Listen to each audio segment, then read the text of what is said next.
मलीर खोखरा पार में मुंजी गोठाणी तंजीम पारा मच कचहरी ऐं सिंध जी क़ौमी रांदि मलाखड़ो करायो वियो, जंहिंमें सिंध पंजाब बलूचिस्तान जे पहलवाननि में सख़्तु मुक़ाबिलो करायो वियो। जॾहिं त साले मोहम्मद मैदान मारे समाजी अॻुवाण ज़ाहिद रहीम, पाकिस्तान ख़ासि खेली इतिहाद जे मरकज़ी वाइस चेयरमैन याकूब ख़ासि खेली ऐं ॿियनि खां रोक रक़म इनाम ऐं दाद वसूल कयो। उन मौक़े ते महिमाननि खे अजरक जा तोहफ़ा पिणु पेश कया विया।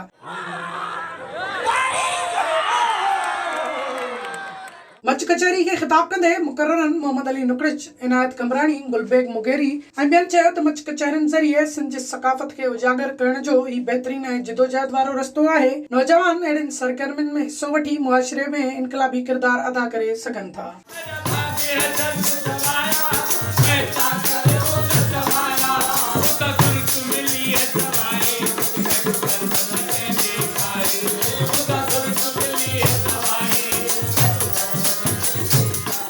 विज़िट कयो अवामी आवाज़ मीडिया ग्रुप जी वेबसाइट awamiawaz.pk।